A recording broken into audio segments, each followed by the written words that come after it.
मराठा आरक्षण विधेयक विधानसभा त्यानंतर विधान परिषदेमध्ये मंजूर करण्यात आलेलं आहे। 10% आरक्षण दिलेलं आहे मराठा समाजाला, आपली काय प्रतिक्रिया? पहिला प्रथम मी आपल्या माध्यमातून तमाम मराठा समाजातल्या माता भगिनी आणि बांधवांना सांगू इच्छितो की ज्या ज्या वेळेला हा विषय आमच्या समोर आला तेव्हा सभागृहात सर्व पक्षांनी एकमताने हा ठराव मंजूर केलाय। तो 2018 साली पण होता आणि आज पण होता। 2018 साली काय झालं, त्याच्या आधी काय झालं, या खोलात मला जायचं नाही। मला खात्री आहे की ज्या पद्धतीने अभ्यास करून हा प्रस्ताव मांडला गेला आणि हे विधेयक मंजूर झालं, याचा अर्थ असा की कायद्याच्या सर्व निकषावरती, सर्व पातळींवरती हे आरक्षण टिकेल अशी मला एक आशा वाटते। माझी प्रार्थना, आमच्या सगळ्यांची प्रार्थना आहे। सभागृहामध्ये कोणाला समजून सांगण्याची काही गरज नव्हती, कारण सभागृहाने दोन्ही वेळेला, म्हणजे या वेळेला आणि गेल्या वेळेला एकमताने याला पाठिंबा दिलेला आहे। त्याच्यामुळे पुढे मराठा समाजाला सुद्धा एक मी धन्यवाद देऊ इच्छितो, कारण त्यांनी खूप लढा दिलेला आहे। सरकारला मला फक्त एवढंच सांगायचंय की तुम्ही हा प्रयत्न केला, प्रामाणिकपणाबद्दल तुमच्या आत्ता तरी मी काही शंका घेत नाही, पण त्याकरता मराठा समाजातल्या अनेकांना बलिदान द्यावं लागलं। मी स्वतः जरांगे पाटील जेव्हा प्रथम उपोषणाला बसले होते या विषयाला, आत्ताच्या सुरुवात होता, आधीपासून त्यांचा हा विषय सुरू होताच।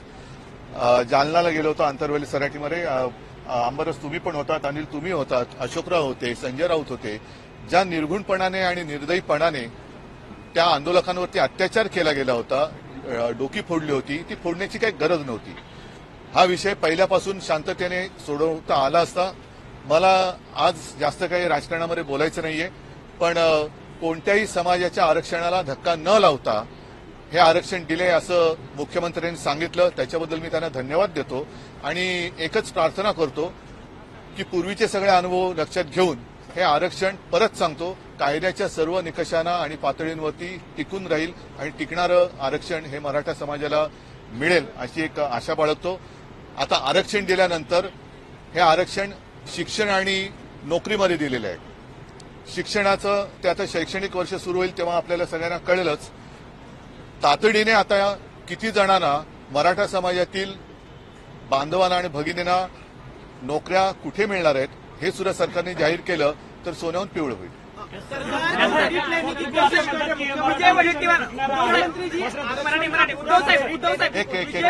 असं म्हणतात की हे आरक्षण टिकणार नाही, सरकारने मराठा समाजाची फसवणूक केलेली आहे। महाविकास आघाडीमध्ये कुठेतरी दोन मतभेद आपल्याला नाही, दोन मतं असण्याचा संबंध नाहीये। दोन मतं असती तर आम्ही सभागृहात एकमताने मंजूरच केलं नसतं।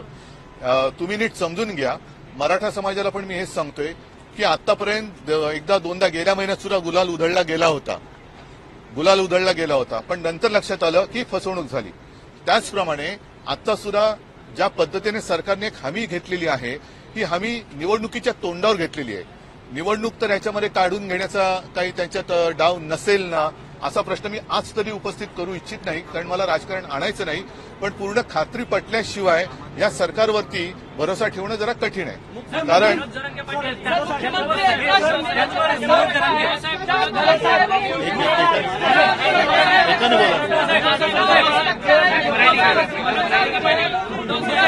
अरे एक मिनिट, आम्ही एकमताने जर का मंजूर केलं तर तुम्ही एकाने कोणतरी विचारा ना। जो मुद्दा आहे तो मात्र अद्याप दुर्लक्ष झालेला आहे। या संदर्भात हरकती सूचना 6 लाख आल्याचं म्हटलेलं आहे।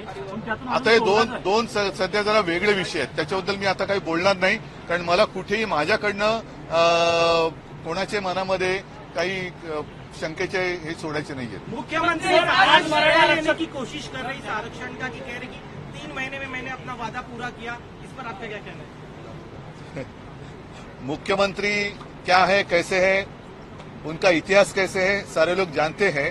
और इसलिए जब तक ये जो बात आज जो उन्होंने कही है वो सामने नहीं आती, और जैसे मैंने कहा कि आज तो उन्होंने डिक्लेयर किया है, हम सारे लोगों ने उनका समर्थन किया है, लेकिन जल्द से जल्द कितने लोगों को कहाँ नौकरियां मिलेगी वो भी अगर जाहिर करे तो अच्छा रहेगा। आरक्षण हे घटनात्मक टिकणारं आरक्षण नाहीये असं मराठा समाजातील लोक म्हणतात।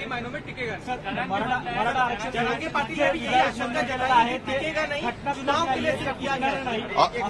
अरे एक मिनट, इसका मतलब ये है कि जनता का विश्वास भरोसा इस मुख्यमंत्री जी के ऊपर नहीं है, और जो वो कह रहे हैं कि जो वादा मैंने किया था मतलब उन्होंने वो निभाया, वो उनके लिए ठीक है, लेकिन जनता मानने के लिए तैयार नहीं, तो फिर मैं क्या कह सकता हूँ। सर फुल प्रूफ है आरक्षण आपको लगता है? जिन जिन मुद्दों को रखा है आयोग ने, खासकर 10% की बात करते हैं, वो कह रहे हैं कि सामाजिक रूप से पिछड़ा है मराठा समाज। फुल प्रूफ होना चाहिए, यही मेरी कामना है, मेरी इच्छा है, और इसलिए कुछ दिन रुकने के लिए इंतजार करना पड़ेगा, कुछ दिन इंतजार करना पड़ेगा। और जैसे मैंने कहा, दोहराता हूं मैं बात, कितने जल्दी कितने लोगों को वो नौकरियां कहाँ देंगे वो भी अगर डिक्लेअर करेंगे तो अच्छा रहेगा। मनोज जरांगे पाटील जे आहेत एक मिनिट सर, आज ज्या वेळेला मुख्यमंत्री यांनी विधेयक मांडलं सभागृहामध्ये, त्यानंतर त्यांच्याच मंत्रिमंडळातले एक मंत्री छगन भुजबळ यांनी त्यांना संमती दिली, मात्र त्यांना पुढे बोलायचं होतं, त्यांना बोलण्याची संधी दिली, त्यांच्या जीवाला धोका आहे ते म्हणत होते, सगळे तुडून निघून गेले। कुठेतरी त्यांच्याच मंत्रिमंडळामध्ये ही नाराजी त्यांना एकटं पाडण्याचा प्रयत्न केला जातोय।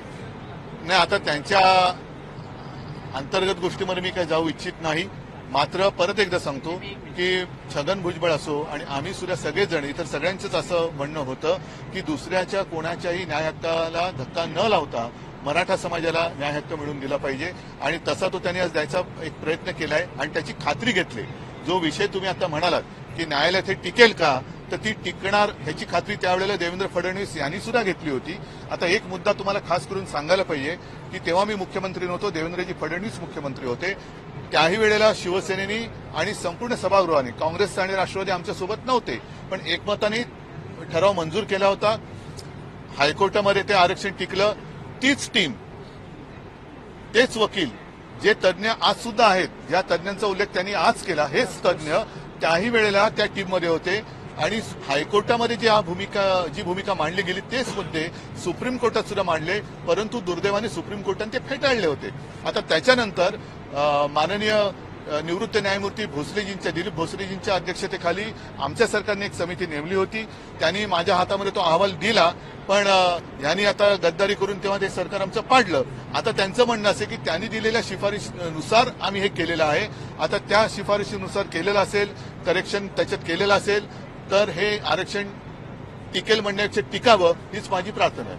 एक प्रश्न असा आहे की राजकारणात टायमिंग महत्वाचा असतो, लोकसभा टायमिंग नाही, ऐका, टायमिंगच्या बरोबरीने प्रवृत्ती सुद्धा महत्वाची असते, वृत्ती सुद्धा महत्वाची असते, आणि दिलेला शब्द पाळणं हे जर का त्यांची ओळख असती तर मला जो शब्द दिला होता भाजपने तो पाळला असता तर आज भाजपवरती अशी सगळी फोडाफोड करण्याची वेळ आली नसती। लोकसभा निवडणुकीत या आरक्षणाचा काही फायदा होईल असं तुम्हाला वाटतंय का? की नाही, आता याच्याबद्दल आता तुम्हीच सांगितलं, जरांगे पाटलांना पण हाच एक संशय आहे की हे निवडणुका डोळ्यासमोर ठेवून घेतलेला निर्णय आहे का। आता तो समाज आणि नाही, मी याच्याबद्दल जास्त काही बोलू इच्छित नाही। सवाल खड़े और इंडिया गठबंधन नहीं, छोड़ो, चलो महाविकास आघाडीच्या जागा वाटपांच्या ठीक है, चलो, जय महाराज।